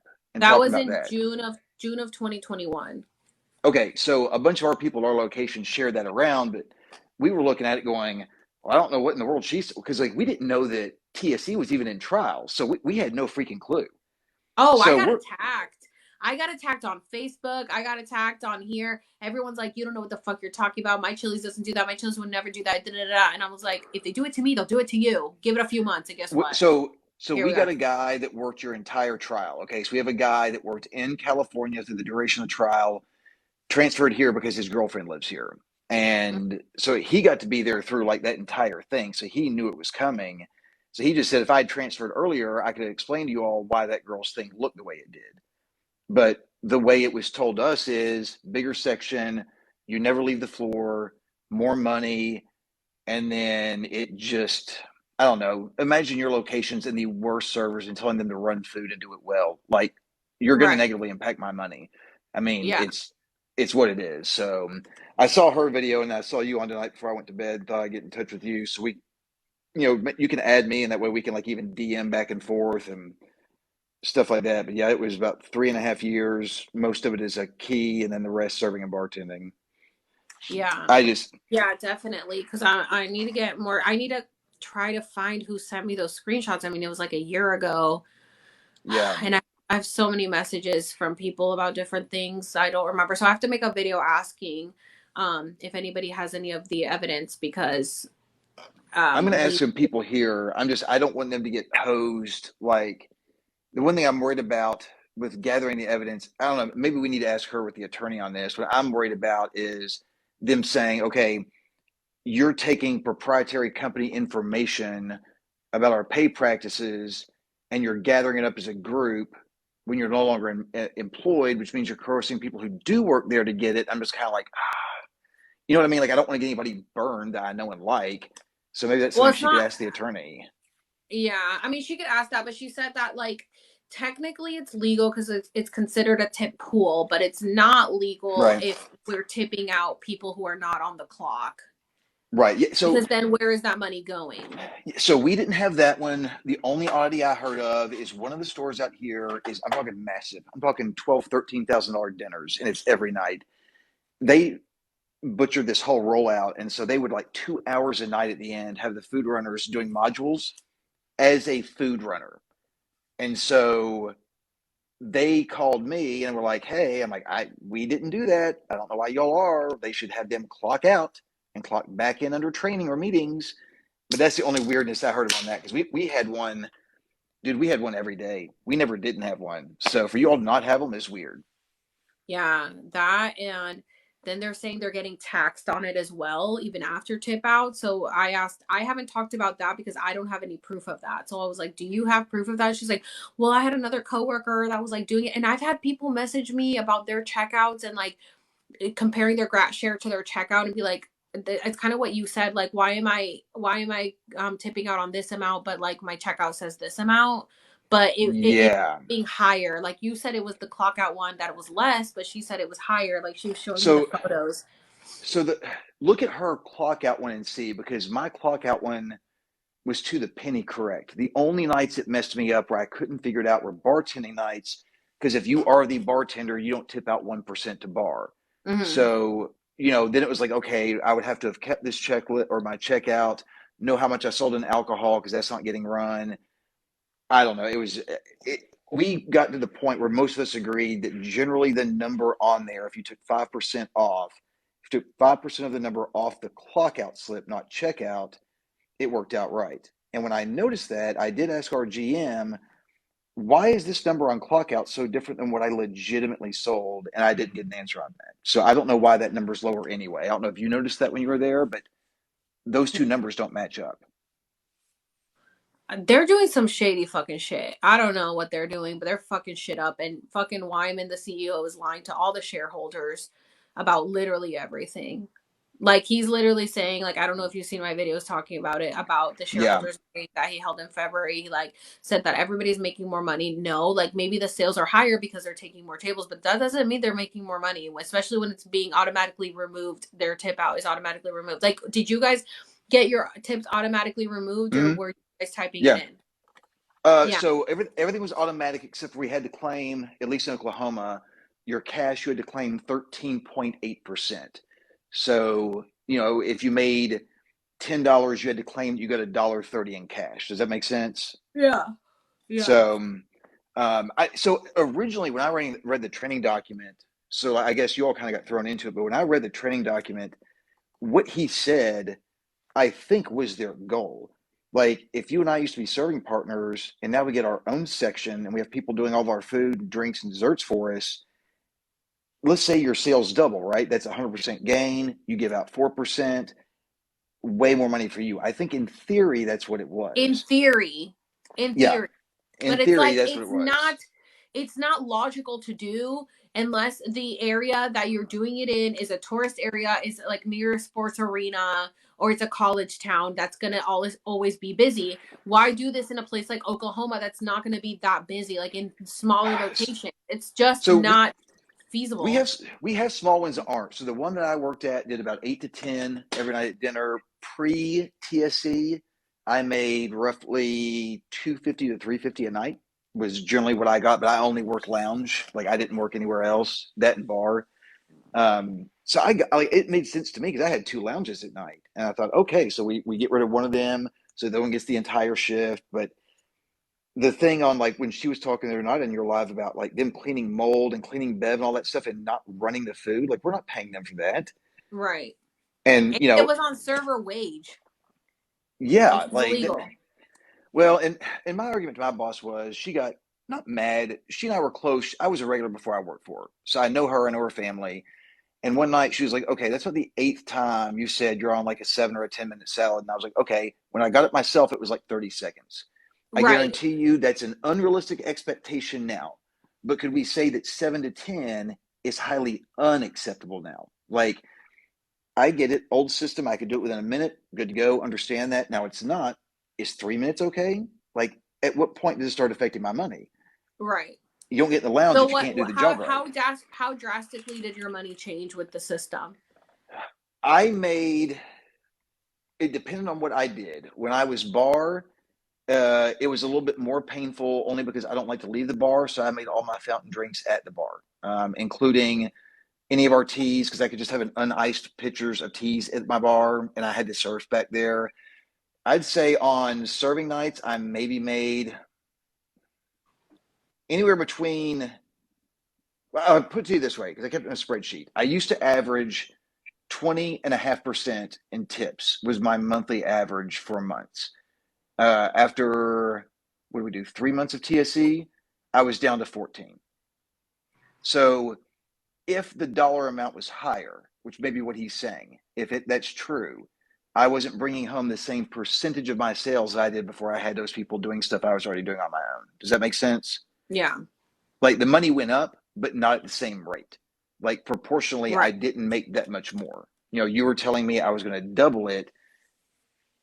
I never got double the cash I got before. That's for sure. Never got double the cash, but the percentage dropped like a rock.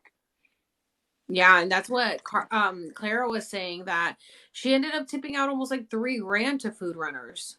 That's a lot of fucking money.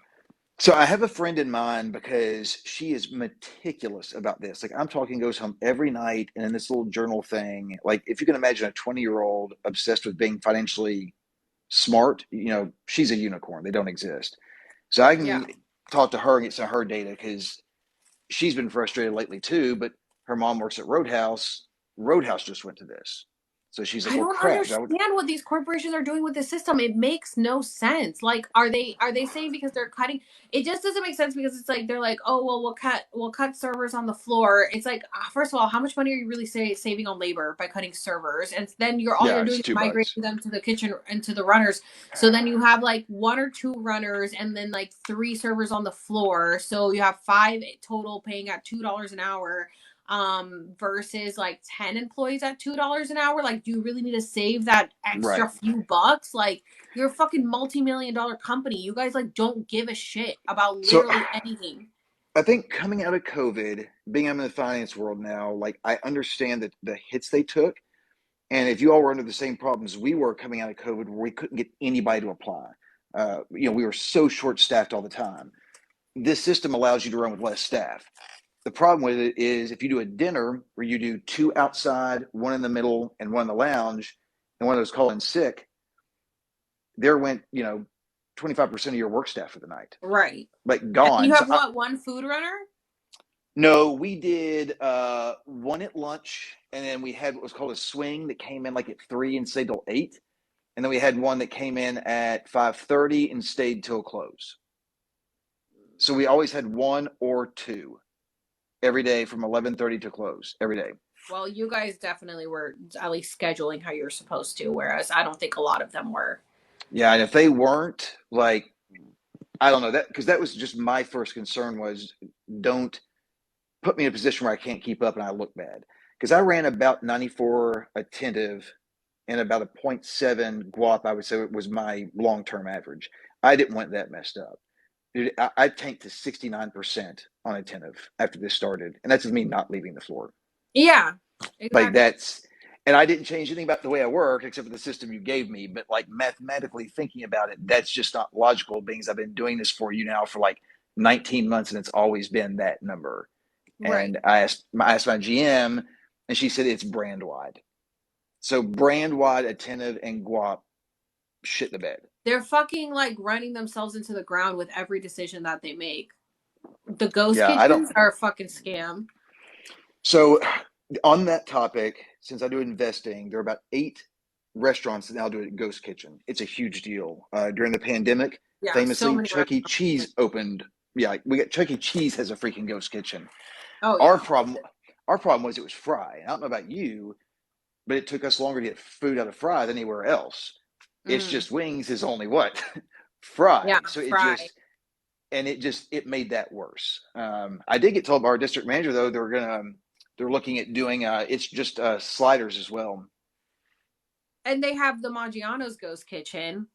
It's just such Yep. a abuse and exploitation. And I started talking about the ghost kitchens, and people were like, I don't get it. Like, they're getting paid. And I'm like, they're getting paid for one job they signed up for to work for the Chili's kitchen. And now they're being made to also work for It's Just Wings and Maggiano's at no extra pay. And on top of that, they cut the kitchen staff down to like 2 cooks on the line. And then they want them making all of this food. And then when people are coming into the restaurant, they're going on false waits because the kitchen times are at 45 minutes because they're trying to keep up with all the DoorDash orders that nobody is getting paid to do. Yeah. It's like, It, it's literally so much abuse and exploitation.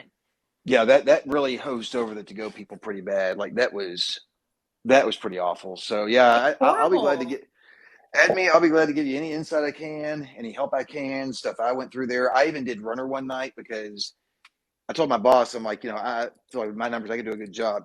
That's a brutal job. that was I did it on a Friday too because I was like, let me do it on a busy night to get a real feel of it. That's a tough job.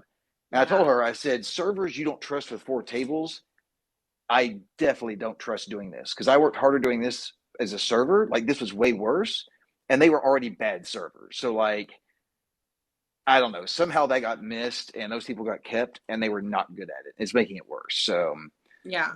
yeah, add me up. Anything you need, just DM me anytime at all. Anything I can provide, I'll talk to a couple of people I know so I can get you guys, and we'll figure it out. Okay. I don't know how I'm going to remember to add you. So, like, Oh, I, so take a screenshot real quick. oh, okay. Yeah. Because I was like, I'm going to forget. I already forgot the other guy's name. Does anybody remember the other guy's name that I was talking to? I already Yeah, there you go. forgot. So you got the yes, that's what I do. Just screenshot it and just add me. It's not private or anything, and I already follow you, so I'll automatically make us friends. So after you do it, just send me a message, just say Ah, hey, shaft and to. then yeah, we'll figure it out. We'll get something moving on it because I agree. Yeah. Definitely. And I I, have my petition, which so many people have submitted their stories. So the only thing is we just need evidence. That's the thing. Like when I was trying to yeah. also like go after them with another lawyer with sexual harassment allegations, we tried so hard to find stories, but then the statute of limitations were an issue, or getting evidence of like the reports were an issue because most people did it over the phone instead of email. So it's like, God, it's so hard to get like concrete evidence of the stuff that's going on. So in my location, we did not have that only because we had a female GM who didn't put up with any BS. Like she is one of the best managers I've ever worked with. Like just unbelievable. Yeah. I feel bad for y'all going through that. Like in some of the stories I heard that night, like, well, y'all are friends anyway. Oh my, that is that would look really ugly in a court of law if that came out. Like Oh that's yeah. There's that. so many Yeah, stories that people have shared with me, and like nothing gets done. yeah. No, That's I why I know. couldn't let it go. I'm like, this is a horrible company. They're horrible. They don't I give a mean, shit. I think it's. I don't know. When I look at the restaurant industry and like what all of us, because we're kind of defined as fast casual. We were like 95% dine in, 5% if you want us to put the shit in the bag, we can, and then we had to completely rotate that for COVID, and then we all reopened back up. We were all like, oh my god, back to normal. And then to this day, at the location I worked at, to go is still between 45 and 55% of sales every night. And I think it's just wrecked that industry because it's not built for that. Starbucks is built for takeaway. McDonald's, I not say this Chili's. all the time. I say this all the time. The dine-in industry is killing itself. It's literally crumbling itself by trying to take the business concept of a fast food restaurant into a dine-in restaurant. You can't have, and like the place I work at now does it too. Like they started doing it during COVID. Is I work at a resort and they started doing in-room dining, which is like room service, which they didn't have before COVID. All of a sudden they started implementing room service with our restaurant menu. So now the kitchen is doing double the orders for the dine-in and the to-go, and then it's pushing everything back. And I'm like, you guys cannot do this. You have got to minimize your menu. You have to do quick, easy items. You can't do a full menu on a dine-in, like for a dine-in restaurant, made for a dine-in restaurant on to go. You will kill your industry, and like you'll kill your whole. It's not the business concept. McDonald's, Burger King, all these business concepts are made to be fast food, to be quick and easy. Everything is quick and easy. A dine-in restaurant, there is, and especially where I work, and it's not even like Chili's. Like even Chili's is easier than where I work. Everything is like, it's made by a chef, so everything is like, everything has to be perfect and to spec. And they want to do that I'm like, you guys like think logically. All they're thinking about is numbers. They're thinking about is numbers. And I'm like, you guys are killing the fucking restaurant right now. You're killing the industry because you're not thinking. And like, sure, the ghost kitchens are easier because they have, a limited more menu. And then like with the Maggiano's is also prepackaged, but it's like, again, you're doing it to people who are already working and not giving them anything extra on top of it. Like, they were slammed before we added that on. Yeah. They were already slammed, and like these poor to-go people aren't making any money off of it, and the cooks. Is that I don't know if it was you or the other girl, that list of items coming off the menu, is that really happening? That much stuff is coming off the menu? That was me. Yeah, I had a manager that's been at Chili's for like 20 years messaged me about it, where we knew each other from my old location, and he was like, hey, this is the stuff that's coming off. And I was like, holy shit. He's like, yeah, they want to take all this off so that way like they have more time to do the ghost kitchens. Oh my God. I had not seen, because I've lived through, being like 3 years now, I've lived through menu changes. I saw that, was like, are you freaking kidding me? So when does that start? What's the start date on that? I don't know when they're doing it, and like I know they usually like take some stuff off quarterly, but this is a lot that they're taking off. They're taking off like half the menu. I know. And what I'm also worried about too, because we just went through one, is another price hike. Oh, you might have been gone when we did it. Yeah, we just went through a price hike. Like we got all new menus, 3 new burgers, a couple other things. But then one of the biggest deals was, the burgers are like $20 now, right? They're like super expensive burgers. Yeah, they're like $16, $18 a burger. Yeah, and then they're like a double patty. Yep. That's gross. Like, why did they have to do a double patty? They sold. And I did. I will give them credit because I had the brisket one, because I'm a nut for coleslaw on a burger. I don't know why, but it was brisket, barbecue, and coleslaw. I loved it, but it was like $17. Like it's. Their menu prices have like skyrocketed because they did the 3 for $10, which again was a dumb fucking business move when that that was started. So stupid. I'm like, these people have never worked in a fucking restaurant in their life. And then like I would talk about this stuff and people are like, oh, you think you could do a better job? I'm like, yeah, I worked in the fucking industry since I was 18. I know what works because I'm in the fucking industry. I'm not sitting in a CEO chair thinking I know what the fuck I'm talking about without actually doing the fucking job. Like these people are so dumb. I don't know. It's there's a guy, I was in wireless for 15 years, despite having a finance degree, then decided I really want to do this. So did this Chili's thing temporarily. And there's a guy in wireless. He's retired now, the ex-CEO of T-Mobile. His name is John Ledger, Legere. He had 2 rules to being CEO, and that's it, just 2. Number 1, listen to your customers and listen to your employees. Rule number 2, shut the fuck up and go back and read rule number 1 again. And they went from damn near bankrupt to the 3rd largest carrier in America. That's how a company should be run. Yeah. Right. That's now, how you run a company. We got a new GM for my resort, not for the restaurant. Well, we also got that, but for the entire resort. And I love him because he really does listen to us. We like tell him. Like I remember, so him and the like CEO of the hotel of the resort and a few other people came, and I ended up having to wait on that. And I heard them talking about, well, let's talk about like what we can do about this and what changes. And I was like, you guys really want to hear what's going on, feel free to ask me. I'd be more than happy to fill you in from an employee's point of view. Wow, that's awesome. Okay. And so the GM from then on was always like, what's going on? Is everything okay? Do you want to talk? Do you want to set up a meeting? Let me know. And I was like, everything's fine. But recently I did have a meeting with him about stuff, and he was like, no problem, and like on it. And then he's like, he just wants to know what's going on. And I'm like, people need to stop being afraid to talk, because like some GMs or CEOs or whatever bosses like want to hear what's really happening so they can make the changes. So I'm really grateful. I hope it goes well for you guys. I'm glad you're in a better spot. I don't know that it wouldn't even, because honestly, like, so I had saved the money to do this, like to quit work and go do this CFP thing, and then got asked. I did it a couple days a week because she was my friend. Then COVID hit, and I was there a lot more. And dude, my honest to God end of it was just, I've been in sales my whole life. I'm selling myself. I make great tips. Like, that's what I do. And now you've taken me out of control of that. And so I had my resignation in my bag, and 3 days in a row, I didn't turn it in. On the fourth day, I've been there like 30 minutes, and I'm getting yelled at because we're at a 12-minute house salad. How that happens, don't know. And so I just pulled the notice out and was like, yeah, I'm done. Like, I'm out. I've been on the headset telling y'all, you aren't listening, I'm out. So yeah, it's just not worth it. They've literally lost everyone. They've lost everyone. Oh, dude, it's bad. Like when I was telling you, so I don't live in Oklahoma City. I live in a small suburb, and that one's the one that does like 12 grand at night. They had 9 people over 7 years tenure, all but one resigned. Yeah, all but one.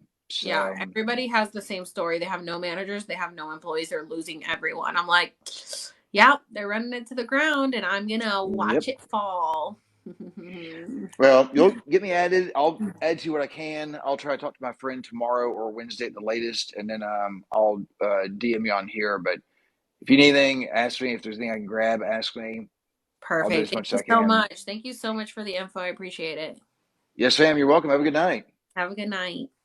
Bye-bye. All right, guys. Well, thank you so much for joining on our live. I hope you guys enjoyed it and learned a lot. Don't forget, we have the link. I have the links up in my link tree. And if you need help with anything, contact me. I'll get you in contact with Taylor, or contact them directly on Instagram or on TikTok. Mm-hmm. Thanks, guys. Okay, bye y'all. Thank you. Bye.